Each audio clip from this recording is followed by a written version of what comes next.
अस्सलाम वालेकुम क्लास 6। आज हमारा हिस्ट्री का लेक्चर जो है वो unit number 1 chapter number 1 Neolithic period के अबाउट है और ये बहुत इंटरेस्टिंग चैप्टर है। आपका फर्स्ट टर्म का फर्स्ट चैप्टर जो है ये नियोलिथिक नियोलिथिक पीरियड से बिलोंग करता है।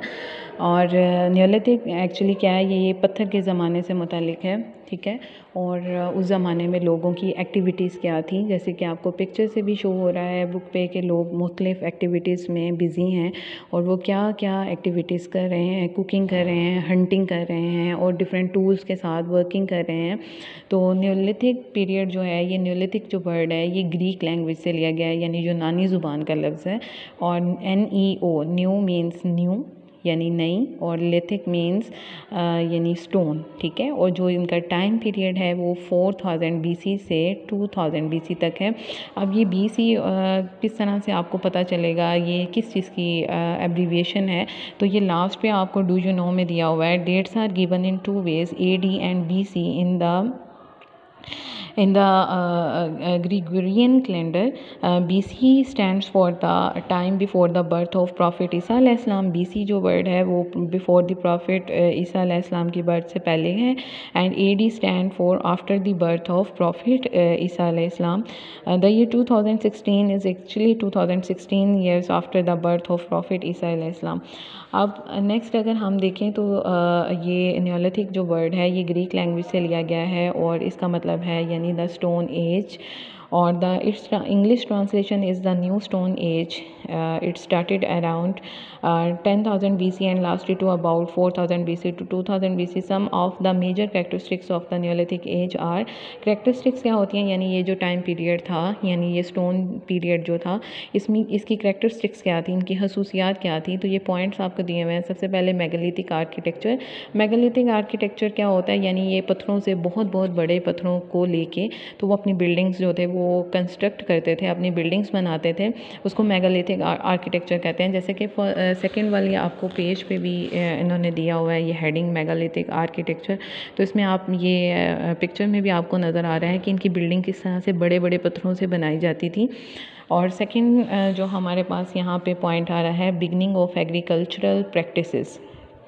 तो यानी इस नियोलिथिक एज में, नियोलिथिक पीरियड में यानी एग्रीकल्चर का काम जो है वो स्टार्ट हुआ। रिडक्शन इन हंटिंग प्रैक्टिसेस, और जो शिकार करने का काम था उसमें कमी आई। Domestication of animals like sheep, cows and dogs, और जो घरेलू पालतू जानवर थे उनको मतलब पाला जाता था अपने फ़ायदे के लिए, जिसमें शीप थे, काउस थे एंड डॉग्स थे।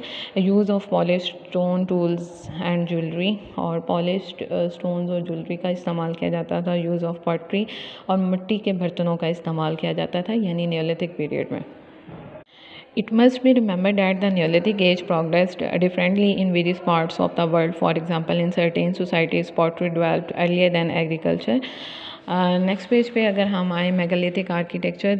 This architecture consist of stone construction only. तो इस कंस्ट्रक्शन में सिर्फ स्टोन कंस्ट्रक्शन होती थी without the use of any other material, उसके अलावा कोई दूसरा मटेरियल यूज़ नहीं किया जाता था। Stones were often big in size. जो स्टोन्स थे जिससे बिल्डिंग्स वगैरह बनाई जाती थी वो बेसिकली बड़े साइज़ में होती थी। Other forms of construction found in the neolithic period are mud and brick. और उसके अलावा जो कंस्ट्रक्शन के लिए मटेरियल यूज़ किया जाता था वो मड और ब्रिक का इस्तेमाल किया जाता था। Structures, detached roofs and logs. Detached roofs and logs क्या होते थे, यानी घास या दरख्तों की लकड़ी का घर या फिर दरख्तों के तने वगैरह काट के उससे जो छत वगैरह बनाई जाती थी। Pasted with mud floor houses. Sometimes the house walls were also painted with drawings. और जो घरों की दीवारें होती थी उनको ड्राइंग्स के साथ पेंट किया जाता था। Some of the structures include tombs for the dead as well with archaeological evidence. It seems there was this effort of relating the dead to the area where they lived, indicating the need to have a long-term association with the area. This was also necessary due to the newly developed agriculture. अब last पे ये जो आपको did you know दिया होता है इसको भी आपने हाईलाइट करना होता है, ये आपके कॉन्सेप्ट में आ जाता है। जैसे कि आपको डिड यू नो में बताया हुआ है, the people of America and the Pacific remain at the Neolithic level of technology until the time of European contact. और उसके अलावा न्योलिथिक एज के अबाउट ये है कि हर जगह हमें एग्रीकल्चर और डोमेस्टिकेशन देखने को मिल रहा है और लोग फार्मिंग करते हुए नज़र आ रहे हैं। एनिमल्स को टेम करना शुरू कर दिया हुआ है यहाँ पे ये न्योलिथिक पीरियड में। और प्रेफर वो ऐसे एनिमल्स को करते थे जो जेंटल एनिमल्स होते थे, जैसे शीप, गोट, यानी जो हमें नुकसान नहीं पहुँचाते, ऐसे एनिमल्स को वो डोमेस्टिकेट करते थे। और ऐसे जानवर वो रखते थे जो हेल्दी हों और हार्मफुल ना हों, ठीक है। और उसके अलावा हमने उनकी कंस्ट्रक्शन वगैरह देखी कि उनके घरों की कंस्ट्रक्शन किस तरह से होती थी। और उनके घर भी इसी तरह से बने होते थे, यानी वो गर्मियों के लिए वो मतलब गर्मियों में वो घरों से बाहर कुकिंग करते थे और सर्दियों में वो घरों के अंदर कुकिंग किया करते थे। और उसके अलावा जो मिट्टी के बर्तनों का वो इस्तेमाल करते थे, और अगर वो स्टोन वगैरह यूज़ करते थे तो वो बहुत ज़्यादा पॉलिश्ड होते थे और ज्वेलरी भी उनकी पॉलिश्ड होती थी। और औरतें भी मतलब वो एग्रीकल्चर में हेल्प करवाती थी। देख सकते हो कि कंस्ट्रक्शन के दौरान मतलब लोगों को उस टाइम भी पेंटिंग वगैरह का शौक़ था और वो ड्राइंग्स वगैरह करते थे अपनी वॉल्स के ऊपर। और बिल्डिंग्स बनाने के लिए बड़े बड़े पत्थरों का इस्तेमाल करते थे। तो आज की बुक रीडिंग में हमने सिर्फ यही दो पॉइंट्स को डिस्कस करना था कि एक्चुअली न्योलिथिक का क्या मीनिंग है, न्योलिथिक एज क्या है, उनकी एक्टिविटीज़ क्या थी और उनका आर्किटेक्चर कैसा था, ठीक है।